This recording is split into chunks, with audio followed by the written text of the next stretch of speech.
peningkatan kasus COVID-19 dan perubahan kondisi pasien yang sangat cepat. Seringkali pasien jatuh pada kondisi yang memerlukan oksigen dengan konsentrasi tinggi. Hal ini menjadi dasar dibuatnya alat bantu napas non-invasif bertekanan tinggi yang disebut dengan HFNC oleh Lembaga Ilmu Pengetahuan Indonesia.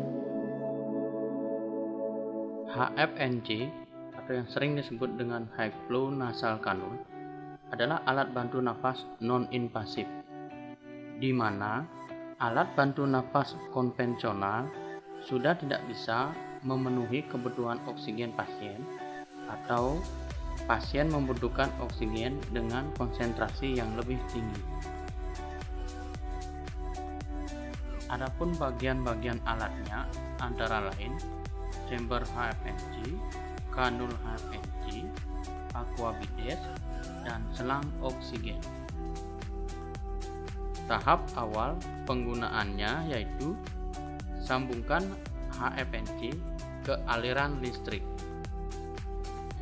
Selanjutnya, lepaskan tutup porta berwarna biru dari wadah dengan menarik tab pembuka ke atas.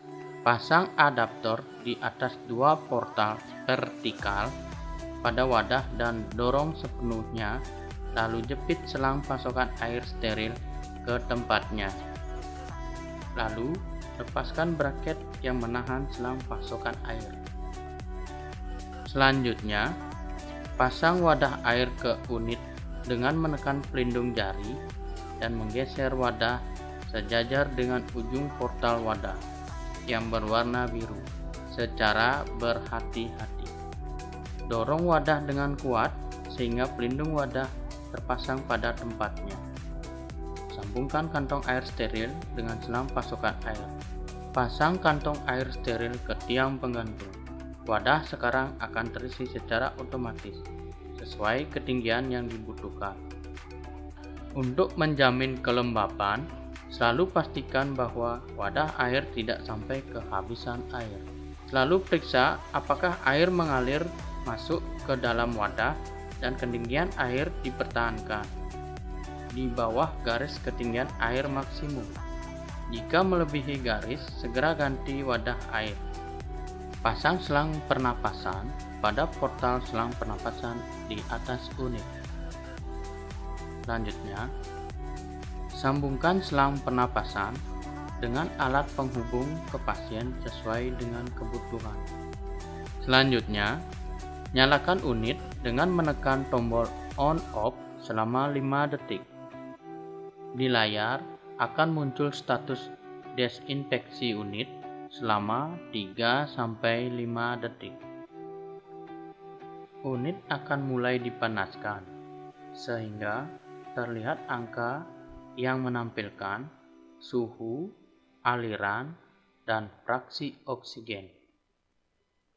Kemudian, menyesuaikan setting suhu. Tekan tombol gambar anak panah ke atas dan ke bawah secara bersamaan selama 3 detik untuk membuka kunci setting. Gambar gembok akan menghilang dan muncul gambar yang menunjukkan nilai maksimum dan minimum yang dapat diakses. Ketika selesai, tekan tombol mode untuk mengunci setting yang sudah dipilih dan gambar gembok akan muncul. Tekan kembali tombol mode untuk mengubah ke layar berikutnya. Kemudian, untuk mengatur aliran oksigen, tahapannya sama seperti pengaturan suhu. Pengaturan fraksi oksigen. Sambungkan selang dari sumber oksigen ke koneksi port yang terdapat di belakang unit.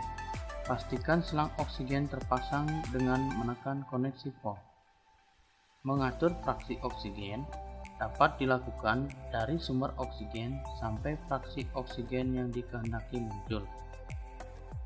Fraksi oksigen dapat dirubah sesuai dengan nilai minimum atau maksimum sesuai layar. Berikut adalah tata laksana pemberian oksigen dengan HFNC menurut Permenkes nomor 5671 tahun 2021 tentang Manajemen Klinis Coronavirus Disease 2019. Pemberian terapi oksigen melalui alat HFNC dengan inisiasi pemberian pertama dimulai dari flow 30 liter per menit dan fraksi O2 40%. Perawat mengevaluasi setiap 1-2 jam dengan menggunakan indeks ROX. Jika saat perawat mengevaluasi pasien yang mengalami perbaikan dengan nilai indikator ROX lebih besar 4,88 pada jam yang kedua, ke-6, dan yang ke-12, pemasangan menandakan pasien tidak memerlukan ventilasi mekanik. Dan sebaliknya, jika pasien tidak menunjukkan perbaikan, mengindikasikan pasien berisiko tinggi untuk dilakukan invasif ventilasi.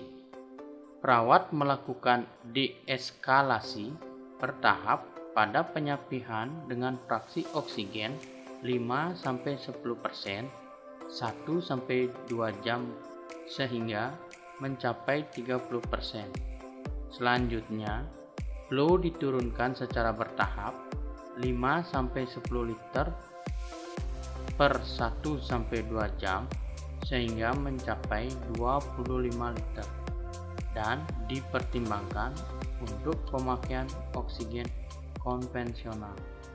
Pandemi COVID-19 masih menjadi masalah bersama. Penanganan yang baik, cepat, tepat, dan efisien akan meningkatkan kualitas hidup pasien dan efisiensi rumah sakit untuk menyelenggarakan pelayanan kesehatan yang paripurna, mandiri, dan terjangkau, sehingga bisa menjadikan rumah sakit unggul dan mandiri tahun 2024.